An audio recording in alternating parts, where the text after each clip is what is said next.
वर्णमाला में अभी तक हम लोगों ने बात करी थी स्वर के बारे में।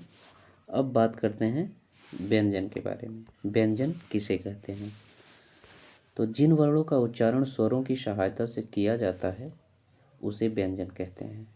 जिन वर्णों का उच्चारण स्वरों की सहायता से किया जाता है उसे व्यंजन कहते हैं, या फिर यूं कहें कि जिन वर्णों के उच्चारण में कोई बाधा या व्यवधान उत्पन्न होता है उसे व्यंजन कहा जाता है। व्यंजन को हल भी कहते हैं। स्वर को क्या कहते थे? तो स्वर को अच भी कहा जाता है, और व्यंजन को क्या कहते हैं? हल भी कहते हैं। व्यंजन के प्रकार की अगर बात करें तो व्यंजन होते हैं तीन प्रकार के। तीन प्रकार कौन कौन से?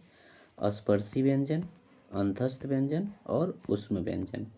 ये तीन प्रकार के होते हैं व्यंजन, जिसमें हम सबसे पहले बात करेंगे स्पर्शी व्यंजन का।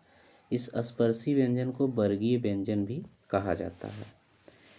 तो स्पर्शी व्यंजन किसे कहते हैं? जिन वर्णों के उच्चारण में जिह्वा कंठ, तालु, मूर्धा, दंत और ओष्ठ को स्पर्श करती है उसे स्पर्शी व्यंजन कहा जाता है।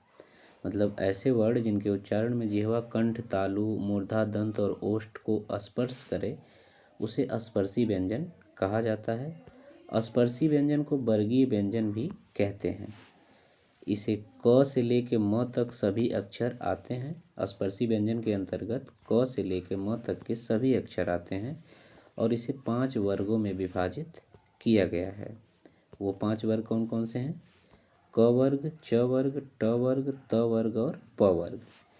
क वर्ग में क्या आता है? क ख ग घ अंग। च वर्ग में च छ ज झ ञ। ट वर्ग में ट ठ ड ढ अण। त वर्ग में त थ द ध न।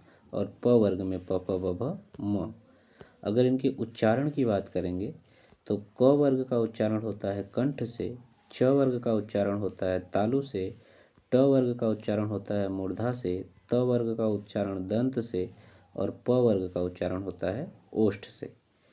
इसमें जो च वर्ग है, च छ ज झ ञ, इसको स्पर्शी व्यंजन भी कहते हैं। च वर्ग को स्पर्शी व्यंजन कहते हैं। और ये जो पंचमाक्षर है, 1 2 3 4 और ये 5 नंबर पे आने वाली, ये पूरी की पूरी 5वें नंबर पे आने वाली अक्षर को पंचमाक्षर कहा जाता है। इनका उच्चारण नासिका से होता है। किससे होता है? नासिका से। तो इतनी सारी बातें हो गई स्पर्शी व्यंजन के बारे में। अगली बात करते हैं हम लोग अंतस्थ व्यंजन की। अंतस्थ व्यंजन, इसका शाब्दिक अर्थ होता है स्वर और व्यंजन के मध्य में स्थित होना। यानी कि ऐसे वर्ण जो स्वर और व्यंजन के मध्य स्थित होते हैं उन्हें अंतस्थ व्यंजन कहते हैं। या फिर यूं कहें जिन वर्णों के उच्चारण में जिह्वा कंठ, तालु और ओष्ठ के आसपास तो जाती है लेकिन किसी भी भाग को स्पर्श नहीं करती, ऐसे व्यंजन को अंतस्थ व्यंजन कहा जाता है। अंतस्थ व्यंजनों की संख्या होती है 4, य, र, ल और व। य, र, ल और व ये अंतस्थ व्यंजन हैं। य और व को अर्ध स्वर कहा जाता है। र को लुंठित या प्रकंपित स्वर कहते हैं, व्यंजन कहते हैं। और ल को पार्श्विक व्यंजन कहा जाता है।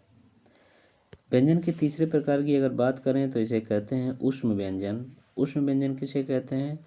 तो जिन व्यंजन वर्णों या ध्वनियों के उच्चारण में मुख से ऊष्म वायु संघर्ष करते हुए बाहर निकलती है उसे ऊष्म व्यंजन कहते हैं। जिन व्यंजन वर्णों या ध्वनियों के उच्चारण में मुख से वायु संघर्ष करते हुए बाहर निकलती है उसे ऊष्म व्यंजन कहा जाता है। ऊष्म व्यंजन को संघर्षी व्यंजन भी कहा जाता है। ऊष्म व्यंजन में स, ख, श और ह आते हैं। स का उच्चारण स्थान है तालु, ख का मूर्धा, श का दंत और ह का कंठ। ह का उच्चारण स्थान क्या है? कंठ। ह को काकल्य व्यंजन भी कहते हैं। सीधा सवाल आता है कि काकल्य व्यंजन किसे कहते हैं? तो ह को काकल्य व्यंजन कहते हैं, जो एक संघर्षी या ऊष्म व्यंजन भी है। इसके बाद व्यंजन का एक और प्रकार आता है जिसे कहते हैं संयुक्त व्यंजन। संयुक्त व्यंजन किसे कहते हैं? तो दो भिन्न भिन्न या अलग अलग व्यंजनों के योग से बने वर्ण को संयुक्त व्यंजन कहते हैं। संयुक्त व्यंजनों की संख्या होती है 4। जैसे छ, छतरी वाला छ जो है क प्लस स से मिलकर बना है। त्रिशूल वाला त्र जो है त प्लस र से मिलकर बना है। ज्ञानी वाला ग जो है ये ज प्लस ईय से मिलके बना है। और श्रवण वाला स्र जो है ये स प्लस र से मिलके बना है। तो ये टोटल हुई टाइप्स ऑफ व्यंजन, व्यंजन के प्रकार। तो नेक्स्ट वीडियो में हम लोग देखेंगे वाह्य प्रयत्न के आधार पर वर्ण के भेद, जो 4 प्रकार के होते हैं, अल्पप्राण, महाप्राण, अघोष और सघोष। इसको देखते हैं नेक्स्ट वीडियो में। तब तक के लिए थैंक यू।